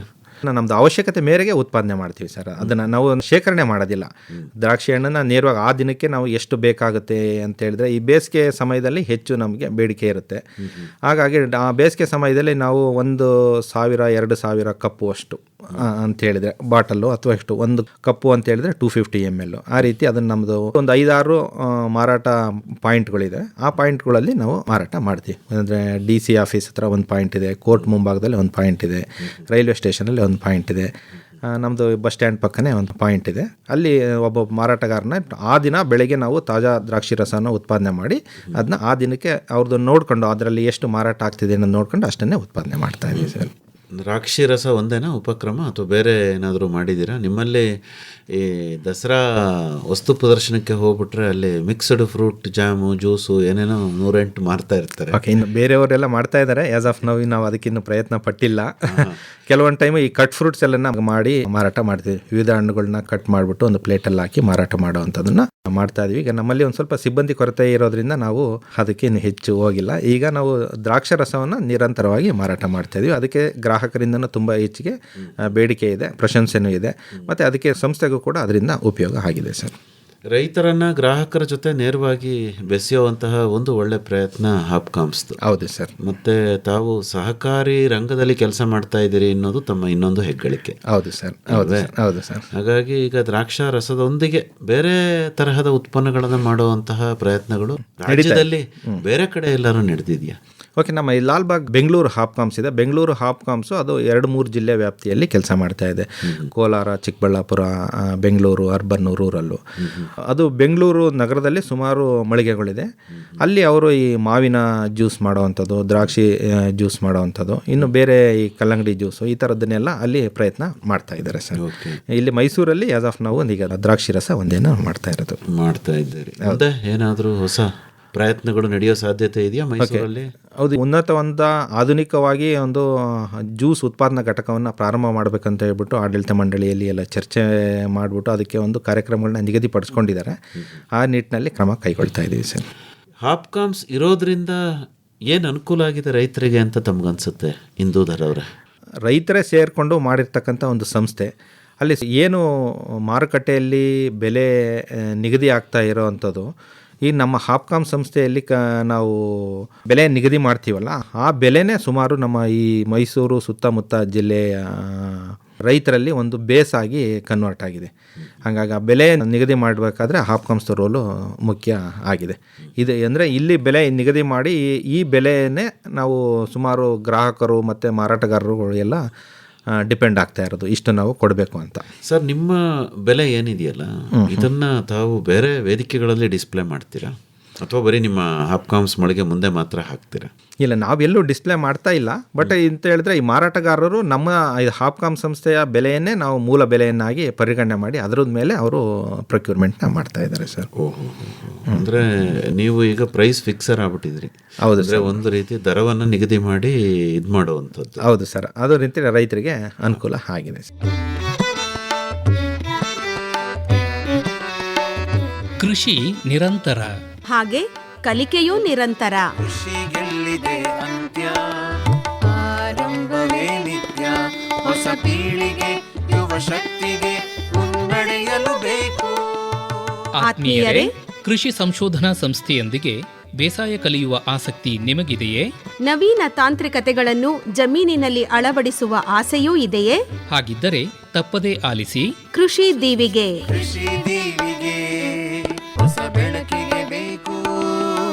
ಕೃಷಿ ದೀವಿಗೆ ಮೈಸೂರು ಬಾನುಲಿಯಲ್ಲಿ ಪ್ರತಿ ಸೋಮವಾರ ಸಂಜೆ 6:50 ಕೃಷಿ ರಂಗದಲ್ಲಿ ಸಂಶೋಧನಾ ಸಂಸ್ಥೆಯೊಂದಿಗೆ ಕೃಷಿ ಕಲಿಕೆ ಕುರಿತ ಬಾನುಲಿ ಸರಣಿ ಕೃಷಿ ದೀವಿಗೆ. ಕೃಷಿ ದೀವಿಗೆ ಹೊಸ ಬೆಳಕಿಗೆ ಬೇಕು ಕೃಷಿ ದೀವಿಗೆ.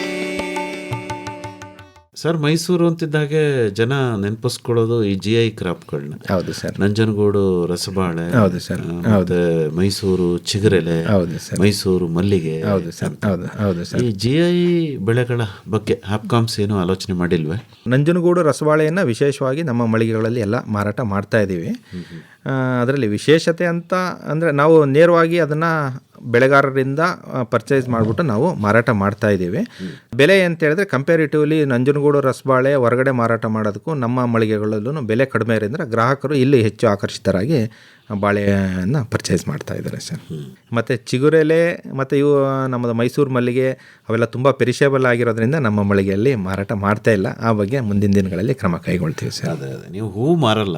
ಇಲ್ಲ, ಹೂವನ್ನು ಮಾರಾಟ ಮಾಡ್ತಾ ಇಲ್ಲ ಅಲ್ವಾ? ಹೌದು ಸರ್. ಹಣ್ಣು ಮತ್ತು ತರಕಾರಿಗಳು ಮಾತ್ರ. ಹೌದು ಸರ್. ಸರ್, ಈಗ ಹಾಪ್ಕಾಮ್ಸ್ ಅನ್ನೋವಂತಹ ಪದ ಇದೆಯಲ್ಲ, ಅದೇ ಏನೋ ಒಂಥರ ತುಂಬಾ ವೈಶಿಷ್ಟ್ಯಪೂರ್ಣವಾದ ಪದ. ಹೌದು ಸರ್. ಅಲ್ವಾ? ಹೌದು ಸರ್. ಬಹಳಷ್ಟು ಬೇರೆ ಬೇರೆ ವೇದಿಕೆಗಳಲ್ಲಿ ನೀವು ಹೋಗಿ ನಿಮ್ಮ ಸಾಧನೆಗಳನ್ನು ಹೇಳುವಂಥದ್ದು ಅಥವಾ ಬೇರೆ ಒಂದು ಮಾರಾಟ ಮಾದರಿಗೆ ನಿಮ್ಮದು ಒಂದು ರೀತಿ ಸ್ಫೂರ್ತಿ ಕೊಡುವಂಥದ್ದು, ಈ ಥರದ್ದೇನಾದರೂ ಆಗಿದೆಯಾ? ಈಗ ನಾವು ಉದಾಹರಣೆಗೆ KMF ಮಾದರಿ ಅಂದರೆ ನಾವು ಅಮೂಲ್ ಬಗ್ಗೆ ಉಲ್ಲೇಖ ಕೊಡ್ತೀವಿ. ಹಾಗೆ ನಿಮ್ಮನ್ನು ಆಧಾರವಾಗಿ ಇಟ್ಕೊಂಡು ಬೇರೆ ರಾಜ್ಯಗಳಲ್ಲೋ ಅಥವಾ ಬೇರೆ ಕಡೆ ಎಲ್ಲೋ ಹಾಪ್ಕಾಮ್ಸ್ ಮಾದರಿ ಅನ್ನೋದೇನಾದರೂ ಸೃಷ್ಟಿಯಾಗಿದೆಯಾ? ನಿಮಗೇನಾದರೂ ಆ ಬಗ್ಗೆ ಮಾಹಿತಿ ಇದೆಯಾ? ಹೇಗೆ? ಇಲ್ಲ, ಹಾಪ್ಕಾಮ್ಸ್ ಅದರ ತನ್ನ ವೈಶಿಷ್ಟ್ಯತೆಯನ್ನು ರಾಜ್ಯಾದ್ಯಂತ ಕಾಪಾಡ್ಕೊಂಡು ಬಂದಿದೆ ಬೆಲೆ ನಿಗದಿ ಮಾಡೋದ್ರಲ್ಲಿ. ಬಟ್ ಇನ್ನೂ ಅದರಲ್ಲಿ ನಾವು ಹೆಚ್ಚು ಆಧುನಿಕವಾಗಿ ತಾಂತ್ರಿಕತೆಯನ್ನು ಅಳವಡಿಸ್ಕೊಂಡು ಇನ್ನೂ ಹೆಚ್ಚು ಆಧುನಿಕತೆಯಲ್ಲಿ ನಾವು ಕೆಲಸವನ್ನು ಮಾಡಬೇಕಾಗಿದೆ ಸರ್ ನಾವು. ಸರ್, ಈಗ ನಿಮ್ಮ ಮಾರಾಟ ಮಳಿಗೆಗಳನ್ನ ಈಗ ನೀವೇ ತೀರ್ಮಾನ ಮಾಡಿ ತೆರಿಬೇಕಾ ಅಥವಾ ಈಗ ಯಾವುದೋ ಒಂದು ಲೊಕ್ಯಾಲಿಟಿನಲ್ಲಿ ಯಾರೋ ಒಬ್ಬರು ಮುಂದೆ ಬರ್ತಾರೆ? ಈಗ ನಂದಿನಿ ಹಾಲಿನ ಬೂತ್ ಮಾಡ್ತಾರಲ್ಲ, ಆ ಥರ ಈಗ ನನಗೆ ಆಸಕ್ತಿ ಇದೆ, ನಾನು ಇಲ್ಲೊಂದು ಅಂಗಡಿ ಮಾಡ್ತೀನಿ, ನೀವು ಸರಬರಾಜು ಮಾಡ್ತೀರಾ, ನಿಮ್ಮ ಹೆಸರನ್ನು ನಾನು ಹಾಕೊಂಡು ಮಾರ್ಬೋದಾ? ಈ ಥರದ್ದೇನಾದರೂ ಒಂದು ಬೇಡಿಕೆ ಬಂದರೆ ತಾವು ಪರಿಗಣಿಸ್ತೀರಾ, ಪರಿಗಣಿಸಲ್ಲ? ಓಕೆ, ಆಸ್ ಆಫ್ ನಾವು ಆ ಥರ ಈ ಫ್ರ್ಯಾಂಚೈಸಿ ಹಾಪ್ಕಾಮ್ಸ್ ಬ್ರ್ಯಾಂಡಿಂಗ್ ನಾವು ಎಲ್ಲೂ ಕೊಡ್ತಾ ಇಲ್ಲ. ನಾವು ಸ್ಥಳದ ಲಭ್ಯತೆವಾಗಿ ನಮ್ಮಲ್ಲಿ ಸ್ಥಳೀಕರು ಅಲ್ಲಿರ್ತಕ್ಕಂಥ ಆ ಲೊಕ್ಯಾಲಿಟಿಯಲ್ಲಿರ್ತಕ್ಕಂಥ ಒಂದು ಜಾಗ ನಮಗೆ ತೋರಿಸ್ಕೊಟ್ರೆ ನಾವೇ ಅಲ್ಲಿ ಒಂದು ಮಳಿಗೆಯನ್ನು ಸ್ಥಾಪನೆ ಮಾಡಿ ನಮ್ಮ ಸಿಬ್ಬಂದಿಯನ್ನು ನಿಯೋಜನೆ ಮಾಡಿ ಅಲ್ಲಿ ನಮ್ಮ ಸಂಸ್ಥೆಯಿಂದನೇ ಒಂದು ಮಳಿಗೆಯನ್ನು ಪ್ರಾರಂಭ ಮಾಡಿ ನಮ್ಮ ವ್ಯಾಪಾರ ವಹಿವಾಟನ್ನು ಪ್ರಾರಂಭ ಮಾಡ್ತೀವಿ. ಅಲ್ಲ ಸರ್, ಈಗ ನೀವು ಸಿಬ್ಬಂದಿ ಕೊರತೆ ಇದೆ ಅಂತ ನೀವೇ ಹೇಳ್ತಿದ್ದೀರಿ. ಹೌದು ಸರ್. ಯಾರೋ ಒಬ್ರು ನಿಮ್ಮ ಫ್ರಾಂಚೈಸಿ ಆಗಿ ನಿಮ್ಮ ಹೆಸರನ್ನ ಬಳಕೆ ಮಾಡ್ಕೊಂಡ್ರೆ ತಪ್ಪೇನಿದೆ? ಅಂದ್ರೆ ನಿಮ್ಮ ಗುಣಮಟ್ಟವನ್ನು ಅವ್ರು ಕೊಡದಲೇ ಹೋಗ್ಬೋದು, ನಿಮ್ಮ ಹೆಸರಿಗೆ ಧಕ್ಕೆ ಬರ್ಬೋದು ಅನ್ನೋ ಹೆದರಿಕೆನಾ ತಮಗೆ? ಓಕೆ, ಅದನ್ನು ನಮ್ಮಲ್ಲಿ ಅದು ನಿಯಂತ್ರಣ ಮಾಡೋದು ಕಷ್ಟ. ಅಂದರೆ ಇಷ್ಟೇ ಬೆಲೆ ನಿಗದಿ ಮಾಡಬೇಕು. ಈ KMF ಏನಂದರೆ ಅವರು ರೇಟ್ ಫಿಕ್ಸ್ ಮಾಡಿರ್ತಾರೆ, ಅದು ಅವರು ಅದೇ ಬೆಲೆಯಲ್ಲಿ ಮಾಡ್ತಾರೆ. ಈ ಹಣ್ಣು ತರಕಾರಿಯಲ್ಲಿ ಅವರು ನಮ್ಮ ಬೆಲೆಗೆ ನಾವು ಮಾರಾಟ ಮಾಡಬೇಕು ಅಂತ ಹೇಳಿ ನಾವು ಆ ನಿಬಂಧನೆಗಳಿಗೆ ಒಳಪಟ್ಟರೆ ನಾವು ನಮ್ಮ ಆಡಳಿತ ಮಂಡಳಿಯಲ್ಲಿ ಚರ್ಚೆ ಮಾಡಿ ಅದನ್ನು ತೀರ್ಮಾನ ಮಾಡ್ತೀವಿ ಸರ್. ಯಾಸ್ ಆಫ್ ನಾವು ಆ ರೀತಿ ಫ್ರಾಂಚೈಸಿನ ಎಲ್ಲಿನೂ ಕೊಟ್ಟಿಲ್ಲ. ಓಕೆ ಸರ್, ಈಗ ಸಹಕಾರ ತತ್ವಗಳ ಬಹುದೊಡ್ಡ ವಿಚಾರ ಏನಪ್ಪಾ ಅಂದ್ರೆ ಸಹಕಾರಿಗಳಲ್ಲಿ ಸಹಕಾರ ಅಂತ. ಹೌದು ಸರ್. ಅಂದ್ರೆ ಈಗ ನೀವು ಇಲ್ಲಿದ್ದೀರಪ್ಪ, ಪಕ್ಕದಲ್ಲಿ ಮಂಡ್ಯ ಇದೆ, ಈ ಕಡೆ ಚಾಮರಾಜನಗರ ಇದೆ, ಅಲ್ಲಿ ಹಾಸನ ಇದೆ, ಮಡಿಕೇರಿ ಇದೆ. ಹಾಗೆ ಈಗ ಪರಸ್ಪರ ಜಿಲ್ಲಾ ಮಟ್ಟದ ಹಾಪ್ಕಾಮ್ಸ್ ನಡುವೆ ಒಂದು ಸಂವಹನ ವೇದಿಕೆ ಇದೆಯಾ? ನೀವು ಪರಸ್ಪರ ಉತ್ಪನ್ನಗಳನ್ನ ಎಕ್ಸ್ಚೇಂಜ್ ಮಾಡ್ಕೊಳ್ಳೋದು, ತರಿಸ್ಕೊಳ್ಳೋದು, ಆ ಥರದ್ದೇನಾದ್ರೂ ಮಾಡ್ತೀರಾ? ಆ ಥರದ್ದೊಂದು ಮಾರುಕಟ್ಟೆ ಸೃಷ್ಟಿ ಆಗಿದೆಯಾ? ಓಕೆ, ಈ ಕೆಲಸನೇ ನಾವು ಎಲ್ಲ ರಾಜ್ಯದಲ್ಲಿರ್ತಕ್ಕಂಥ ಎಲ್ಲ ಜಿಲ್ಲಾ ಮಟ್ಟದ ಹಾಪ್ಕಾಮ್ಸ್ಗಳನ್ನು ಮತ್ತು ಅಲ್ಲಿರ್ತಕ್ಕಂಥ ಬೇಡಿಕೆಗಳನ್ನು ಮಾಡಲಿಕ್ಕೆ ನಮ್ಮ KHF ಸಂಸ್ಥೆ ಇದನ್ನು ಎಲ್ಲರಿಗೂ ಸಂವಹನ ಮಾಡ್ತಾ ಇದೆ. ಓಕೆ, ಉದಾಹರಣೆಗೆ ಅಂತ ಹೇಳಿದ್ರೆ ಈ ಗುಲ್ಬರ್ಗದಲ್ಲಿ ಬೆಳೀತಾ ಇರ್ತಕ್ಕಂಥ ಅಲ್ಲೇ GI ತೊಗರಿ ಬ್ರ್ಯಾಂಡನ್ನು ಮಾಡಿ ನಮ್ಮ ಜಿಲ್ಲಾ ಹಾಪ್ಕಾಮ್ಸ್ಗಳಲ್ಲಿ ಮಾರಾಟ ಮಾಡೋವಂಥದ್ದು, ಈ ರೀತಿ ಸಂವಹನ ನಡೀತಾ ಇದೆ ಸರ್. ನಡೀತದೆ. ಇನ್ನು ತೋಟಗಾರಿಕಾ ಇಲಾಖೆನೇ ಸಾಕಷ್ಟು GIಗಳನ್ನು ಹೊಂದಿದೆ. ಹೌದು ಸರ್. ಅಲ್ವಾ? ಹೌದು ಸರ್. ಅಲ್ಲೆಲ್ಲ ಧಾರವಾಡ ಹತ್ರ ನವಲೂರು ಸಮೀಪದ ಸೀಬೆ ಇರ್ಬೋದು. ಹೌದು ಸರ್. ಹೌದು. ಇಲ್ಲ ಬಿಜಾಪುರದ ಲಿಂಬೆ ಇರ್ಬೋದು. ಹೌದು ಸರ್. ಮಟ್ಟಗುಳ್ಳ ಇರ್ಬೋದು. ಹೌದು. ಹೀಗೆ ಹೌದು ಸರ್. ಒಂಥರ ನಡೀತಾ ಇದೆ. ಆ ಥರದ್ದು ಚೆನ್ನಾಗಿರುತ್ತಲ್ವಾ? ಅಲ್ಲ, ಅದನ್ನ ಆ ರೀತಿಯೆಲ್ಲ ಸಂವಹನ ನಡೀತಾ ಇದೆ. ಅಂದರೆ ಹೆಚ್ಚು ಆಗಿಲ್ಲ, ಇದು ಅಲ್ಪ ಪ್ರಮಾಣದಲ್ಲಿ ನಡೀತಾ ಇದೆ ಸರ್. ಅದೇ ಒಂದೇ ದೊಡ್ಡ ಆರೋಪ ಹಾಪ್ಕಾಮ್ಸ್ ಮೇಲೆ ಅಂದರೆ ಬೆಳೆದಿದ್ದೆಲ್ಲ ತಾವು ಖರೀದಿ ಮಾಡಲ್ಲ ಅಂತ ಅಲ್ವೇ? ಅಲ್ಲ, ಆರೋಪ ಅಂದರೆ ಅಷ್ಟೊಂದು ಈ ಸಂಸ್ಥೆಗಳದ್ದು ಇನ್ನು ಸಾಮರ್ಥ್ಯ ನಾವು ಹೆಚ್ಚಿಸಬೇಕಾಗಿದೆ. ಓಕೆ. ಆ ನಿಟ್ಟಿನಲ್ಲಿ ಕ್ರಮ ಕೈಗೊಳ್ತಾ ಇದೆ. ಅಂದರೆ ರೈತರೇ ಇದಕ್ಕೆ ಸಪೋರ್ಟ್ ಮಾಡಬೇಕು. ಹೌದು ಸರ್, ಹೌದು ಸರ್. ಅಂದರೆ ಹೆಚ್ಚು ಸದಸ್ಯತ್ವ ತಗೋಬೇಕು, ಹೆಚ್ಚು ಸದಸ್ಯತ್ವ ತಗೋಬೇಕು, ಹೆಚ್ಚು ಮಾರಾಟ ಮಳಿಗೆಗಳನ್ನ ತೆಗಿಬೇಕು. ಮತ್ತು ತಾವು ಹೇಳ್ದಂಗೆ ಜಿಲ್ಲಾ ಮಟ್ಟದಲ್ಲಿ ನಾವು ಇನ್ನೊಂದು ಜಿಲ್ಲೆಗೆ ನಮ್ಮಲ್ಲಿ ಬೆಳೆದಿರ್ತಕ್ಕಂಥ ಪದಾರ್ಥಗಳನ್ನ ಮಾರಾಟ ಮಾಡುವಂಥ ಕ್ರಮಗಳನ್ನು ಕೈಗೊಂಡು ಮಾಡಬೇಕಾಗಿದೆ. ಈ ನಿಟ್ಟಿನಲ್ಲಿ ಯೋಚನೆ ಮಾಡ್ತಾ ಇದ್ದಾರೆ ಸರ್. ತಮ್ಮ ಕನಸುಗಳೇನು ಇಂದೂಧರ್ ಅವರೇ? ತಾವು ಹಾಪ್ಕಾಮ್ಸಲ್ಲಿ ಎಷ್ಟು ವರ್ಷದಿಂದ ಇದ್ದೀರಿ ಸರ್? ಈಗ ನಾನು ಕಳೆದ 1.5 ವರ್ಷದಿಂದ ಮೈಸೂರು ಜಿಲ್ಲಾ ಹಾಪ್ಕಾಮ್ಸಲ್ಲಿ ಕೆಲಸ ಮಾಡ್ತಾ ಇದ್ದೀನಿ. ಇರ್ತಕ್ಕಂಥ ಈ ಸಂಸ್ಥೆಯನ್ನು ಇನ್ನೂ ಹೆಚ್ಚು ಮೇಲುಮಟ್ಟಕ್ಕೆ ಕೊಂಡೊಯ್ಯಬೇಕು, ಲಾಭದಾಯಕವಾಗಿ ಮಾಡಬೇಕು ಅನ್ನೋ ಒಂದು ಕನಸನ್ನು ಹೊಂದಿದ್ದೀವಿ. ಆ ನಿಟ್ಟಿನಲ್ಲಿ ನಾವು ಕೆಲಸ ಮಾಡ್ತಾ ಇದ್ದೀವಿ ಸರ್. ಹೆಚ್ಚಿನ ಮಾಹಿತಿಗೆ ಇಂದೂಧರ್ ಅವರೇ ತಮ್ಮನ್ನೇ ನೇರವಾಗಿ ಸಂಪರ್ಕ ಮಾಡಬೇಕು ಅಂತಾದರೆ ಸಂಪರ್ಕ ಮಾಡೋದಕ್ಕೆ ತಮ್ಮ ಮೊಬೈಲ್ ಸಂಖ್ಯೆನ ಕನ್ನಡದಲ್ಲಿ ಹೇಳ್ಬೋದೆ? 9980007556. ಇನ್ನೊಮ್ಮೆ ಹೇಳ್ತೀರಾ? 9980007556. ಈ ನಂಬರ್ ಸರಿ ಹೇಳ್ಬಿಡಿ ಸರ್. 9980007556. ಈ ಸಂಖ್ಯೆಗೆ ತಾವು ಯಾವಾಗಾದರೂ ಹೆಚ್ಚಿನ ಮಾಹಿತಿ ಬೇಕಾದಲ್ಲಿ ಸಂಪರ್ಕ ಮಾಡಿದರೆ ನಮಗೆ ಗೊತ್ತಿರ್ತಕ್ಕಂಥ ಮಾಹಿತಿಯನ್ನು ನಮಗೆ ತಿಳಿಸ್ಲಿಕ್ಕೆ ಪ್ರಯತ್ನ ಮಾಡ್ತೀವಿ ಸರ್. ಒಳ್ಳೆಯದು ಇಂದೂಧರ್ ಅವರ ಇದುವರೆಗೂ ತೋಟಗಾರಿಕಾ ಉತ್ಪನ್ನಗಳ ಮಾರಾಟಕ್ಕೆ ಇರುವಂತಹ ಸಹಕಾರಿ ಸಂಸ್ಥೆ ಹಾಪ್ಕಾಮ್ಸ್ನ ಕಾರ್ಯ ಚಟುವಟಿಕೆಗಳಿಗೆ ಸಂಬಂಧಪಟ್ಟಂತೆ ಬಹಳ ವಿವರವಾಗಿ ಮಾಹಿತಿಯನ್ನು ನೀಡಿದಿರಿ. ಸಹಕಾರಿ ಕ್ಷೇತ್ರ ಅಭಿವೃದ್ಧಿ ಆಗಬೇಕು, ಹಾಪ್ಕಾಮ್ಸ್ ಉತ್ತಮವಾಗಿ ಬೆಳಿಬೇಕು. ಒಳ್ಳೆಯದಾಗಲಿ. ವಂದನೆಗಳು. ನಮಸ್ಕಾರ. Okay, thank you sir. ವಂದನೆಗಳು ಸರ್. ಹಣ್ಣು ಹೊನ್ನು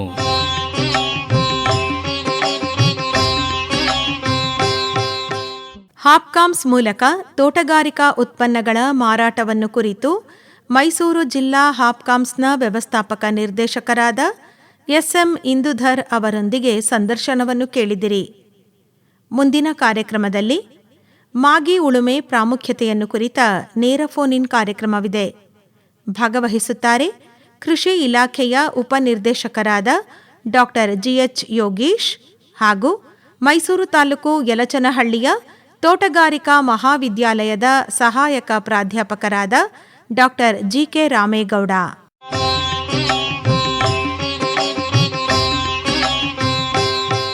ಹಣ್ಣು ಹೊನ್ನು ತೋಟಗಾರಿಕೆ ಬೆಳೆಗಳಲ್ಲಿ ಸಮಗ್ರ ಬೇಸಾಯ ಕ್ರಮಗಳು ಮತ್ತು ಸುಸ್ಥಿರ ಕೃಷಿಯ ಬಾನುಲಿ ಸರಣಿ ಕೇಳಿದಿರಿ. ಹೂವು ಹಣ್ಣು ತೂಗುವಾಗ ಭೂಮಿ ತಾಯಿಗೆ ಹಬ್ಬದ ಹಾಡು, ಹಬ್ಬದ ಹಾಡು. ಸಹಯೋಗ ತೋಟಗಾರಿಕೆ ಮಹಾವಿದ್ಯಾಲಯ ಮೈಸೂರು ಮತ್ತು ತೋಟಗಾರಿಕೆ ಇಲಾಖೆ ಮೈಸೂರು. ತೋರಣದ ತಳಿರಲ್ಲಿ ಹೊಸಿಲ ಹಣತೆಗಳಲ್ಲಿ ಬಾಣ ಬಿರುಸುಗಳಲ್ಲಿ ನಲಿವು ಮೂಡಿ. ನೆರವು ಆರ್ ಲೋಕೇಶ್ವರಿ. ನಿರ್ಮಾಣ ಎನ್ ಕೇಶವಮೂರ್ತಿ. ಹಣ್ಣು ಹೊನ್ನು